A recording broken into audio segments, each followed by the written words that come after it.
जिंदगी जख्मों से भरी है, वक्त का मरहम बनाना सीख लो। जिंदगी जख्मों से भरी है, वक्त का मरहम बनाना सीख लो। हारना सबको है यहाँ, हमको आपको सबको, हारना सबको है यहाँ, मौत से कोई बच नहीं सकता। इसलिए मेरे स्टूडेंट साथियों, मेरे भोले भाले विद्यार्थियों, आप ज़िंदगी से जीतना सीख लो और ज़िंदगी से लड़ना सीख लो। इसलिए मेरा आपसे कहना है, मेरा आपसे निवेदन भी है, तुम चलने की कोशिश करो, तुम चलने की कोशिश करो। मंजिल तो तुम्हारे इंतजार में, तुम्हारे दीदार में बाहें फैलाई खड़ी है। जी हाँ, मंजिल आपका खुद इंतजार कर रही है, आपके स्ट्रगल का, आपके संघर्ष का परिणाम देने के लिए, रिजल्ट देने के लिए वो खड़ी है, आपका इंतजार कर रही है, आप पहुँचेंगे कब। जी हाँ बिल्कुल, हमारे स्टूडेंट साथी उस इंतजार को, उस दीदार को छोड़ेंगे नहीं, जल्दी पूरा करने की कोशिश करेंगे। आइए जोड़ते हैं आपको एक बहुत ही प्यारे से लम्हे में, बहुत ही प्यारा लम्हा सजाने आए हैं। बहुत कुछ अलग, हमेशा हमारा अभिप्राय होता है कि अगर आप पूरे शिद्दत से थोड़ा सा टाइम स्पेंड कर रहे हैं हमारे साथ, तो मुझे पूरा विश्वास है कि कंटेंट आपको याद हो जाएंगे। फिलहाल कुछ कठिनाई नहीं है जिसे हम बरसों से तलाश रहे हैं, जिसके पीछे हम बरसों से भाग रहे हैं। सच पूछो बहुत आरामदायक मामला है, बहुत ही आरामदायक मामला, और हम इसे आराम से ही सीख सकते हैं। आइए जोड़ते हैं आपको महाद्वीपों के क्रम में। आप देख पाएंगे कि महाद्वीपों का ये पार्ट नंबर 15, यानी अपने आप में कहने के लिए काफ़ी है कि मैं काफ़ी दिनों से आपके सामने मुखातिब हुए जा रहा हूँ, काफ़ी दिनों से मैं आपके सामने आ रहा हूँ, और आप है कि मानते नहीं हैं। और ऑस्ट्रेलिया महाद्वीप का ये तीसरा पार्ट है। महाद्वीपों के क्रम में ये 15वां ऑस्ट्रेलिया महाद्वीप का ये तीसरा पार्ट, एक अलग संयोजन, एक अलग दिशा की तरफ आपको ले जाने के लिए प्रतिबद्ध है। ये कहानी आपको बहुत ही रोमांचित करेगी, मेरा दावा है। तो ऑस्ट्रेलिया महाद्वीप में जहां हम जुड़ेंगे आज की सीरीज में, जहां पिछले 2 एपिसोडों में ऑस्ट्रेलिया महाद्वीप से लगातार मुखातिब रहे हैं हमारे स्टूडेंट साथी, आज वहीं से आपके लम्हे को शुरुआत करते हैं, आज आपके दीदार में वहीं से आगाज करते हैं। सुनिएगा ध्यान से। जी हाँ, कहना हमारा यह है कि हमने जहां ऑस्ट्रेलिया महाद्वीप की 2.5 करोड़ जनसंख्या वाली इस छोटे से महाद्वीप की बात की थी, जितना हमारा भारतवर्ष प्रतिवर्ष जनसंख्या बढ़ा देने का काम करता है, अलौकिक है, अद्भुत है, सोच करके भी आश्चर्यचकित होना पड़ता है कि ऑस्ट्रेलिया एक महाद्वीप है समूचा, एक देश है समूचा, और वहाँ की जनसंख्या महज 2.5 करोड़ है। हमारे देश की जनसंख्या आपको पता है, और कहा जाता है कि एक वर्ष में हम इतनी जनसंख्या बढ़ा देते हैं, यानी पैदा कर देते हैं कि जितना ऑस्ट्रेलिया महाद्वीप पे निवासी हैं फिलहाल। तो ये हमारे गर्व की बात है, फिलहाल इसे गर्व में ना ले तो बेहतर है। और बाकी हम जनसंख्या के मामले में बहुत आगे हैं, कोई इसमें दो राय नहीं है। तो हम उस महाद्वीप से जुड़े हैं जहाँ पर जनसंख्या कम है, क्षेत्रफल काफ़ी ज़्यादा है, बहुतायत मात्रा में लोगों के पास ज़मीनें हैं, जायदाद जिसे कहते हैं बहुत मात्रा में है। लोगों के पास हमारे जैसे जितने छोटे बड़े घर हैं, ऐसे तो फार्म हाउस बने होंगे छोटे छोटे, उनके पास स्विमिंग पूल बने होंगे, क्योंकि उनके पास ज़मीनें। हमारे पास तो संघर्ष है, हमारे पास तो संघर्ष है, हर दरवाजे से, हर दुकान से, हर मेड़ से, हर खलियान से, हमारे पास तो संघर्ष है अपने ही परिवार से। जी हाँ, लेकिन वहाँ ऐसा नहीं, वहाँ आबादी काफ़ी कम है और क्षेत्रफल बहुत ही ज़्यादा है। तो एक ऐसे महाद्वीप का सुनहरा सफ़र आपके पिछले कई एपिसोडों में हम आपके सामने सजाए हुए हैं। फिलहाल आज इस महाद्वीप में हम कहाँ पहुँच चुके हैं, जरा ध्यान देना। पिछले दो एपिसोडों में हम लोग यहाँ के प्रमुख पर्वतों के, यहाँ के प्रमुख नदियों के, यहाँ प्रमुख राज्यों की, उनकी राजधानियों के बारे में, ऐसे तमाम चीज़ों में हम लोग विधिवत जुड़ चुके हैं, उनके बारे में जान चुके हैं, मरुस्थल जान चुके हैं, नदी जान चुके हैं, हर चीज़ से मुखातिब रहे हैं। आज का एपिसोड बहुत ही बड़ा नहीं होने वाला है, बहुत बड़ा कंटेंट नहीं, फिलहाल जितने में है दमखम रखेगा। देखना जरा, बात करेंगे आज ऑस्ट्रेलिया महाद्वीप के प्रमुख हम लोग खनिज संसाधन का। खनिज संसाधन क्या है? किसी भी महाद्वीप की सर्वांगीण विकास के लिए, किसी भी महाद्वीप की आर्थिक स्थिति के बेहतर होने की क्रियान्वयन करने के लिए, आर्थिक स्थिति को बहुत ही अच्छे ढंग से संयोजित करने के लिए वहाँ के खनिज संसाधन की बहुत बड़ी भूमिका होती है। ऑस्ट्रेलिया महाद्वीप के सुदृढ़ अवस्था में पहुँचाने के लिए, एक विकसित महाद्वीप बनाने के लिए, एक विकसित देश की श्रेणी में लाने के लिए खनिज संसाधन का अकेले 10% योगदान है, अकेले 10% हिस्सेदारी है। फिलहाल हमारे यहाँ खनिज संपदा की बड़ी मारामारी है, नहीं तो हम भी आज हो सकता है विकसित देश की श्रेणी में होते, क्योंकि हमारे पास भी कर्मठशील जुझारू लोग हैं, हमारे पास भी कर्मठशील जुझारू प्रत्याशी हैं, हमारे पास कर्मठशील ईमानदार जुझारू प्रत्याशी हैं। जी हाँ, ऐसा नहीं कि हमारा भारत पीछे होता। फिलहाल अभी हम विकासशील देश की श्रेणी में आते हैं। विकसित से दूर दूर तक हमारा नाता नहीं है। हम पिछले कई वर्षों से गरीब देशों की श्रेणी में गिने जाते रहे हैं और अभी फिलहाल गिने जाएंगे। लेकिन यहाँ देखना, किसी भी देश की एक ही स्थिति नहीं होती कि वो सुदृढ़ होगा, विकसित होगा, विकासशील होगा। उसके कई पैमाने हैं, कई पैमाने हैं। तो वहाँ एक पैमाना यह भी है खनिज संसाधन का। खनिज संसाधन यहाँ अपार भरी हुई ऑस्ट्रेलिया महाद्वीप में, इसलिए आप इसे सुदृढ़ समझोगे, महत्व तो इसका बढ़ेगा। ये चीज़ें जरा ध्यान दीजिए। अब हम बात करने वाले हैं कि कौन कौन सी महत्वपूर्ण खानों की बात करेंगे खनिज संसाधन में। देखिएगा, एक है माउंट ब्रोकन हिल।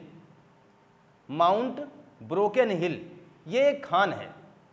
माउंट ब्रोकन हिल ब्रैकेट में मैंने लिख दिया है, ये एक खान है।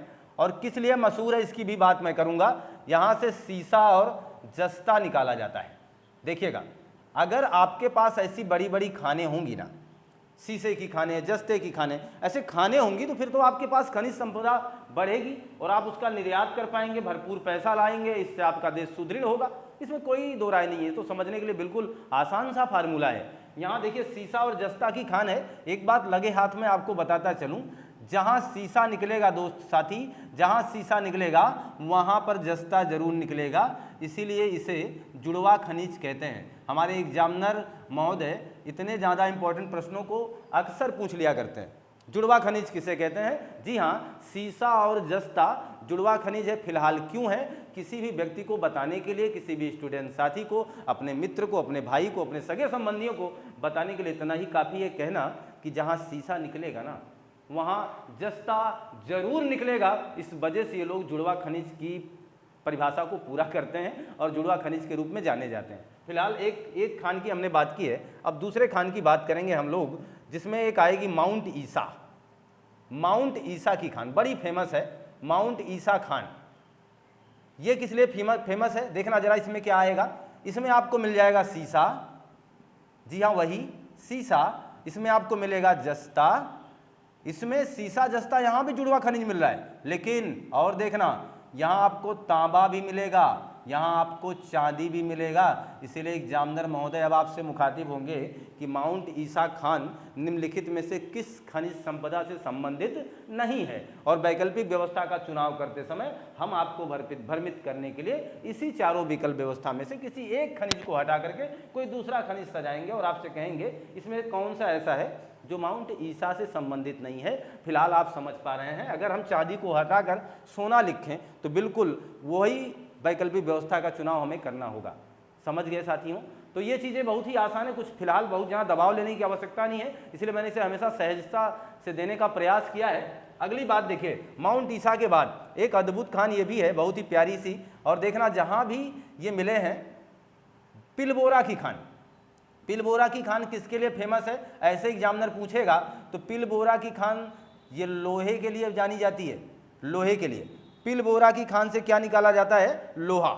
देखिएगा, एलिस स्प्रिंग, एलिस स्प्रिंग ये भी एक खान है।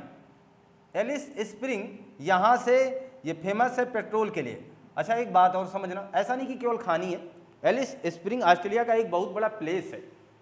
वहाँ पर्यटन के लिए आप जाओगे तो गर्मी में बहुत ही कम गर्मी का एहसास करोगे, ठंडक में बहुत ज़्यादा ठंडक का भी एहसास करोगे। इसका मतलब अद्भुत दृश्य है, लोग वहाँ पर्यटन के लिए जाते हैं। फिलहाल आपके मन में अगर ये भूमिका बन रही हो कि हम ऑस्ट्रेलिया महाद्वीप टहलना चाहिए, हमें यहाँ के पर्यटन को देखना चाहिए, यहाँ की भूभाग को देखना चाहिए, तमाम ऐसे परिदृश्य यहाँ पर आपको मिलेंगे जिसे आप देख करके अपने मन में और अपने ज़िंदगी के लिए कह सकते हैं बहुत बड़ी रोमांचित चीज़ें देख सकते हैं। रोमांचक से भरी है, रोमांचित कर देने वाली चीज़ें हैं आपके ऑस्ट्रेलिया महाद्वीप में। फिलहाल खर्चा ज़्यादा पड़ेगा। देखना जरा, एलिस स्प्रिंग पेट्रोल के लिए जाना जाता है। और Mary Catherine, Mary Catherine, Mary Catherine जाना जाता है यूरेनियम के लिए। यूरेनियम के लिए मैरी कैथरीन जाना जाता है, यूरेनियम। ठीक, क्लियर है? यहां देखिएगा, वाइपा खान एक है, आपको मिलेगी वाइपा खान। वाइपा खान जो कि बॉक्साइट के लिए जानी जाएगी। वाइपा खान बॉक्साइट के लिए जानी जाती है। वाइपा की बातें हो गई। अब देखिए, दो महत्वपूर्ण फेमस हैं, कालगुरली, कालगुरली और कूलगार्डी। ये दो महत्वपूर्ण खाने हैं और ये दोनों खाने किसके लिए फेमस हैं? तो सोना के लिए फेमस है। जी हाँ, सोना। सोना वही धातु जो हमारे भारत में बहुत ही लंबे समय से श्रृंगार के काम आता है। तो कालगुरली और कूलगाड़ी सोने के लिए फेमस है, वाइपा बॉक्साइट के लिए फेमस है। और यहाँ आप देख पा रहे हैं जुड़वा खनिज, तांबा चांदी, ये सारी बातें, ऐसे महत्वपूर्ण खनिज संसाधन ऑस्ट्रेलिया में भरे पड़े हैं। इस वजह से ऑस्ट्रेलिया की जो इकोनॉमी है वो बेहतर होगी, इसमें कोई दो राय नहीं है, क्योंकि इसमें एक बहुत बड़ा रोल किसका है, खनिज संसाधनों का है। तो हमें भी ये मानने में बड़ी दिक्कत नहीं होने वाली है कि हाँ ऑस्ट्रेलिया समृद्ध क्यों है। ऐसी विशेष बातें हैं। ऑस्ट्रेलिया आपको पता है केवल मकर रेखा गुजरती है, इसका मतलब बहुत बड़ा दायरा उसका उष्णकटिबंधीय क्षेत्र में नहीं आता है, शीतोष्णकटिबंधीय क्षेत्र में आता है। इसका मतलब आदमी भी ऊर्जावान होंगे, कार्य दायित्व कार्य क्षेत्र उनका बड़ा होगा, लंबे समय तक कार्य दायित्व का निर्वहन करेंगे, इसका मतलब समृद्ध होगा देश। ये तमाम बातें हैं किसी भी एक देश के समृद्ध और विकसित होने की बातें हैं, आगे समझिएगा। तो ये चीज़ें होगी। अब हम बात करेंगे कुछ महत्वपूर्ण चीज़ों में हमारा ऑस्ट्रेलिया, ये ऑस्ट्रेलिया देश, ऑस्ट्रेलिया महाद्वीप आगे चल रहा है। जैसे देखिएगा नंबर 1 पोजीशन इसका किस में है, नंबर 1 स्थान, यानी फर्स्ट स्थान लिख दे रहा हूँ, फर्स्ट स्थान यह है बॉक्साइट में। दुनिया का सबसे ज़्यादा बॉक्साइट का उत्पादन कौन करता है, ऑस्ट्रेलिया। सबसे ज़्यादा बॉक्साइट ऑस्ट्रेलिया से निकाले जाते हैं। कभी भी पूछा जाए बॉक्साइट का सर्वाधिक भंडार कहाँ है, तो भी जवाब हमारा ऑस्ट्रेलिया है। और बॉक्साइट का सर्वाधिक उत्पादन भी कहाँ से हो रहा है, ऑस्ट्रेलिया से हो रहा है। देखना जरा, फर्स्ट स्थान किस में है, बॉक्साइट के उत्पादन में। और हम अगर बात करें तो लिमोनाइट के उत्पादन में, लिमोनाइट और रूटाइल, ये अलग अलग चीज़ें हैं। रूटाइल और जिरकान, इन चीज़ों में ऑस्ट्रेलिया का पहला स्थान है। ध्यान देना, ये बात मैं कर रहा हूँ, ये ऑस्ट्रेलिया का पहला स्थान है इनके उत्पादन में ऑस्ट्रेलिया फर्स्ट पोजीशन पर है। देखना कुछ महत्वपूर्ण चीज़ों में ऑस्ट्रेलिया सेकेंड पोजीशन पर है, जैसे सोना में ऑस्ट्रेलिया सेकेंड है, सीसा में ऑस्ट्रेलिया सेकेंड है, सीसा में मैग्नीज में ऑस्ट्रेलिया सेकेंड है, ये चीज़ देखिएगा सेकेंड है। और लौह अयस्क में, सॉरी इसको अलग से लिख देते हैं, ध्यान दीजिएगा। तो सोना में सेकेंड है, तो फर्स्ट कौन है, चीन। समझ रहे हैं ना, ये मैं इसका सेकेंड स्थान बता रहा हूँ आपको। ऐसे याद करोगे तो फिलहाल याद रहेगा। मेरी बातों को समझना, मेरी बातों पर थोड़ा सा गौर फरमाना साथियों, ऐसा नहीं कि आप सो जाएं, थोड़ा ध्यान देना। मैंने कहा कि ऑस्ट्रेलिया महाद्वीप कुछ महत्वपूर्ण खनिजों के उत्पादन में फर्स्ट पोजीशन रखता है पूरी दुनिया में। और उन खनिजों का नाम मैंने लिखा, बॉक्साइट है, लिमोनाइट है, रूटाइल है, जिरकान है। कहाँ दिक्कत है, कोई समस्या नहीं, लेकिन अब फिलहाल इतना तो याद करना पड़ेगा ही हम लोगों को। आगे समझिएगा, मैंने कहा दूसरा भी स्थान है, जैसे सोना, ये सोना में सबसे आगे नहीं है फिलहाल, लेकिन दूसरा पोजीशन है इसका। सोना उत्पादन में दूसरा है आपका ऑस्ट्रेलिया, सीसा में भी दूसरा है, मैग्नीज में भी दूसरा है। तो आपके मन में बनेगा कि सर पहला कौन है, तो मैंने बता दिया आपको चीन। सीसा उत्पादन में पहला कौन है, तो मैंने बता दिया आपको अमेरिका। और मैग्नीज फिलहाल अभी चीन के पास ही ये भी बागडोर पड़ी हुई है। इसलिए आपको पता चल रहा होगा कि दूसरी सबसे बड़ी शक्तिशाली अगर कोई देश मौके पर उभर रहा है तो वो है चीन। उसके तमाम कारण हैं, मैंने कई कारण, कई अच्छे काम, कई बुरे काम आपने देखे हैं चीन के।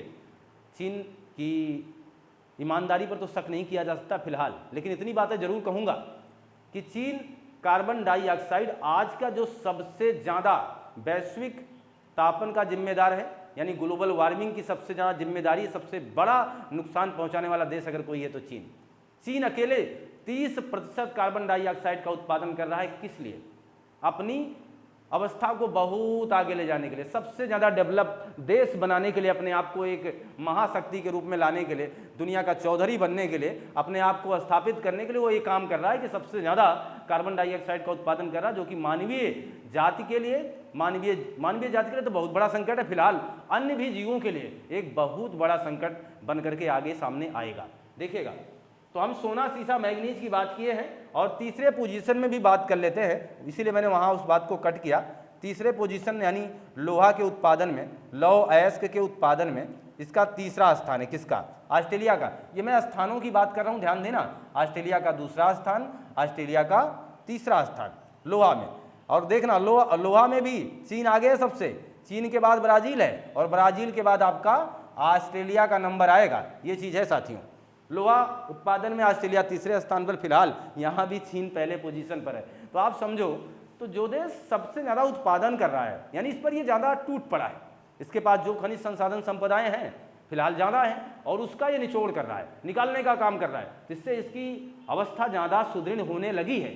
आगे दिखेगा। तो लय व यश की बात करें, हम यूरेनियम की बात करते हैं। बहुत ही खतरनाक चीज़ है यूरेनियम। यूरेनियम का भंडार है कहाँ पर? सबसे ज़्यादा ऑस्ट्रेलिया में फिलहाल भंडार के मामले में, लेकिन उत्पादन सबसे ज़्यादा करता है कजाकिस्तान। कजाकिस्तान के बाद नंबर है कनाडा का। हमारा भारत कनाडा से और ऑस्ट्रेलिया से यूरेनियम आयात करता है, हमारे पास नहीं है, इसलिए हम पूरी तरीके से यूरेनियम का आयात करते हैं। आयात का मतलब उसको दूसरे देश से खरीदते हैं।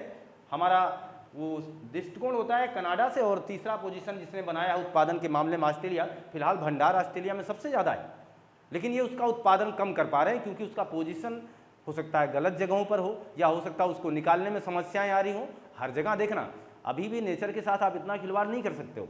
आप सोचोगे सर जिसके पास भंडार वो कहीं नहीं निकाल रहा है, क्या उसे समृद्ध होने की ज़रूरत नहीं है? देखो, हर चीज़ इतनी आसान तो है नहीं। आपके पास चीज़ें हों, क्या ज़रूरी उसे इतनी आसानी से प्राप्त कर लोगे? नहीं ना।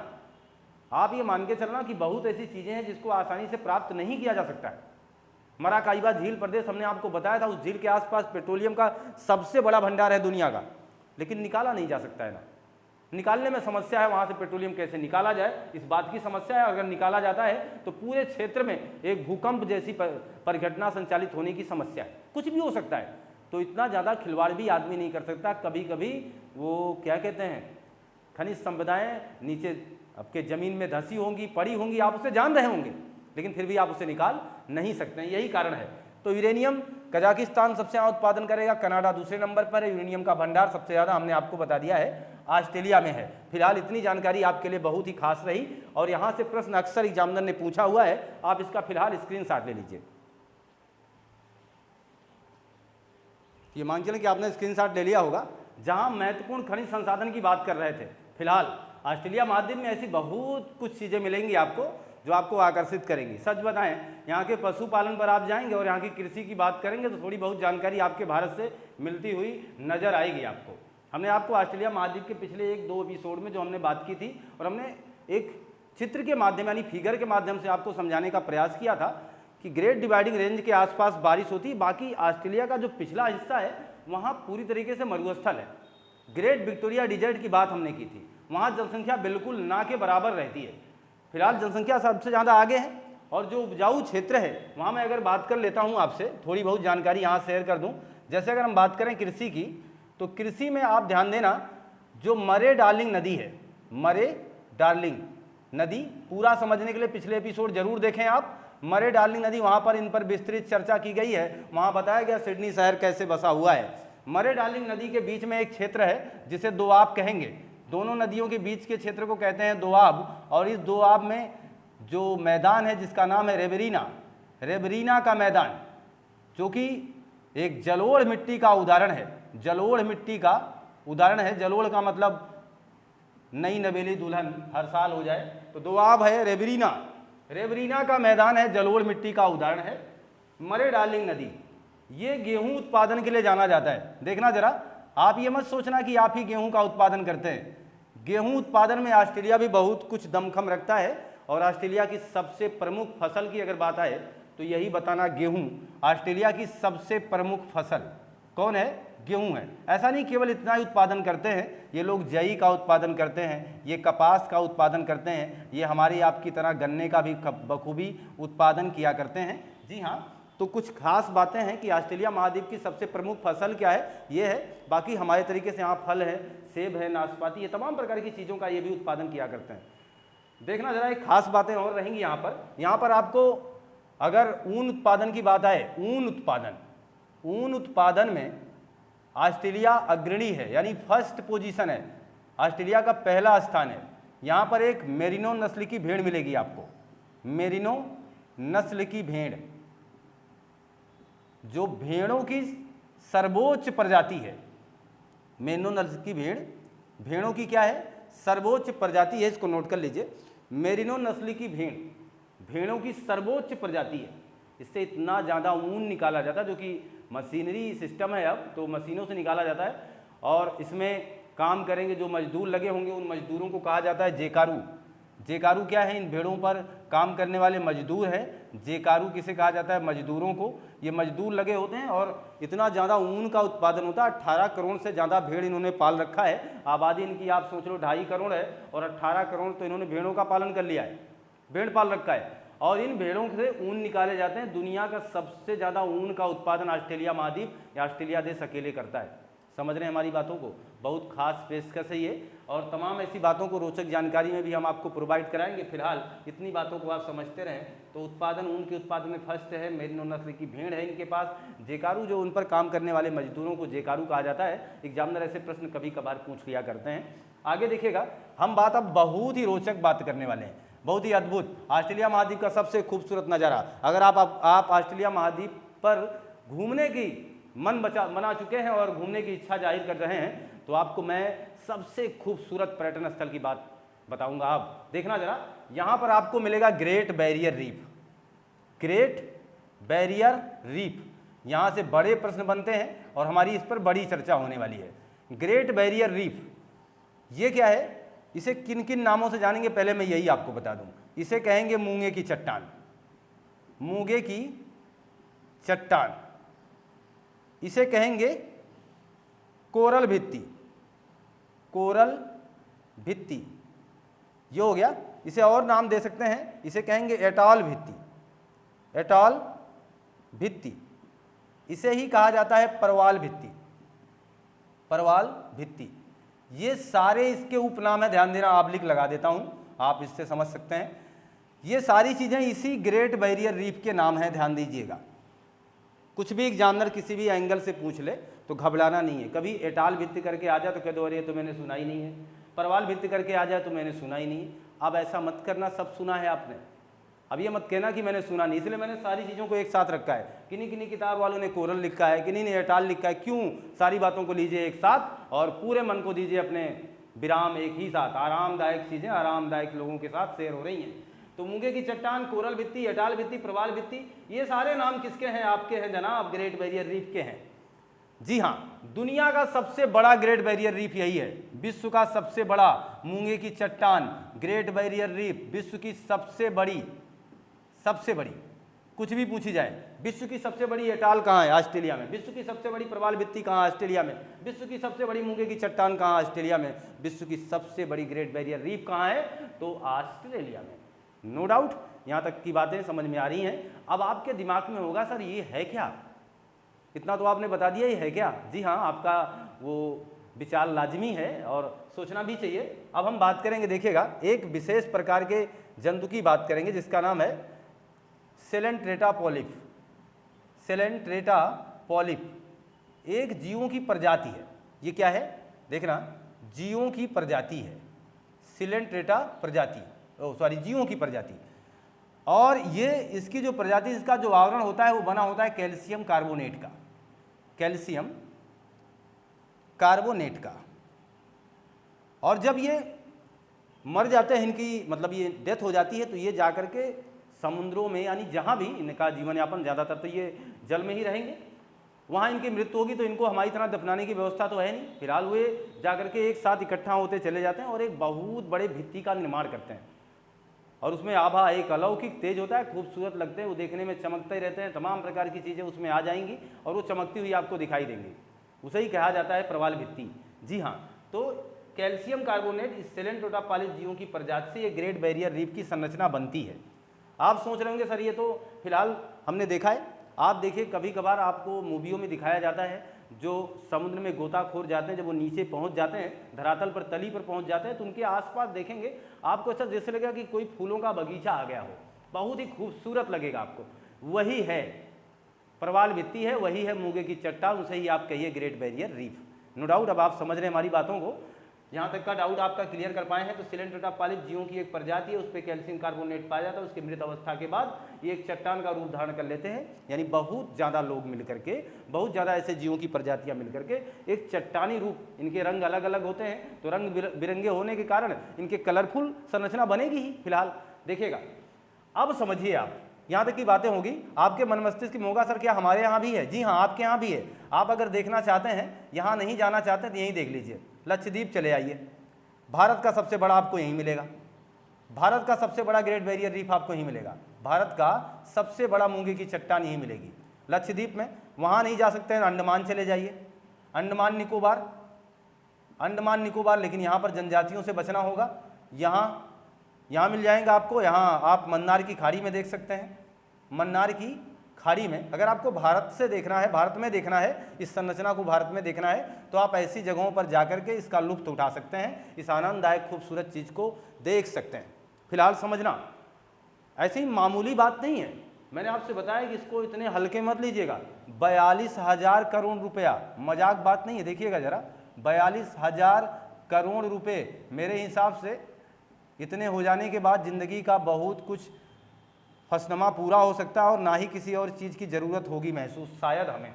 42,000 करोड़, अद्भुत बात है, बहुत कुछ है। 42,000 करोड़ बहुत है। 1 करोड़ की बातें तो हम लोग कभी काल सोच भी सकते हैं फिलहाल, लेकिन 42,000 करोड़ तो बहुत ही दूर की बात है। 42,000 करोड़ रुपए प्रतिवर्ष दोस्त, प्रतिवर्ष आय होती है किसकी? ऑस्ट्रेलिया की। केवल किससे? पर्यटन से। 42,000 करोड़ रुपया एक वर्ष में, यानी प्रतिवर्ष ऑस्ट्रेलिया, यह औसत है, प्रतिवर्ष ऑस्ट्रेलिया इसी ग्रेट बैरियर रीफ के पर्यटन साथियों से ले लेता है। जो पर्यटन में इसे देखने आते हैं उनसे इतना इसको फायदा हो जाता है। सोचिए जरा कितनी बड़ी आमदनी है। लेकिन फिलहाल ये इस पे संकट का साया मंडरा रहा। अभी हमने कहा ग्लोबल वार्मिंग जिम्मेदार है। ये प्रशांत महासागर में आपको ये भित्ति मिलेगी और प्रशांत महासागर का तापमान धीरे धीरे बढ़ रहा है, जिसका पूरा जिम्मेदारी है ग्लोबल वार्मिंग का, हम ही मनुष्यों की, और जिसकी वजह से ऑस्ट्रेलिया को थोड़ी सी चिंता सताई जा रही है और इसको बचाने की पूरी मुहिम चल रही है। पूरी मुहिम यूनेस्को भी कोशिश कर रहा है, लेकिन फिलहाल ये बचाया जा पाएगा कि नहीं जा पाएगा। वैज्ञानिकों का अनुमान है आने वाले 2050 तक प्रवाल भित्ति में बहुत ज़्यादा नुकसान होने की संभावना बनी हुई है। फिलहाल इसे बचाया जाना चाहिए और बहुत ही आकर्षक चीज़ है, आकर्षक दुनिया है। अन्यथा इतनी ज़्यादा पैसा कैसे कोई कमा पाएगा, बताना जरा। 42,000 करोड़ रुपये इस निर्जन यानी निर्जीव वस्तु से लोग कमा रहे हैं, सोचो जरा। तो प्रशांत महासागर में है। आगे देखिएगा, समझिएगा। मैं इसकी खूबसूरती को बयां करने के लिए कुछ महत्वपूर्ण बातों को और आपको बताने की जरूरत समझूंगा। देखना, जियो द्वारा निर्मित ये सबसे बड़ी संरचना है।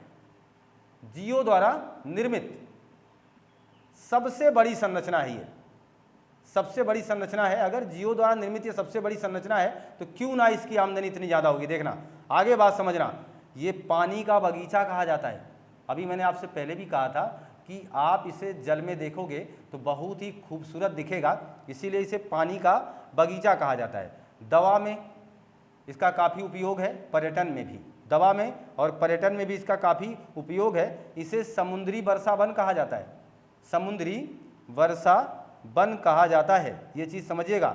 और इसे ही समुद्री हॉट स्पॉट कहा जाता है, समुद्री हॉट स्पॉट कहा जाता है। जी हाँ, समझ गए हमारी बातों को। इनसे किसी भी प्रकार का प्रश्न आपके एग्जामिनर आपसे मुखातिब हो सकते हैं, किसी भी प्रकार का दायित्व लिए प्रश्न आपसे पूछ सकते हैं। उम्मीद है ये कंटेंट आपको बिल्कुल मज़ेदार लग रहा होगा। आप इसका स्क्रीनशॉट ले लीजिए।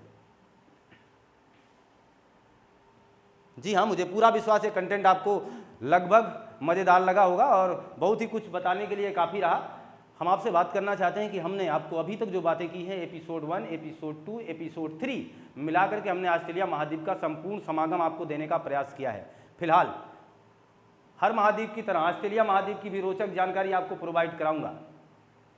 उस रोचक जानकारी को देखना मत भूलिएगा, क्योंकि रोचक जानकारी आप जैसा चाहेंगे वैसा मिलेगा। अर्थात कहने का मतलब, जाकी रही भावना जैसी, प्रभु मूरत तेहि देखी तैसी। इसका मतलब हुआ कि जैसी आपकी भावना होगी वो आपका रोचक जानकारी आपके सामने वैसा ही आएगी।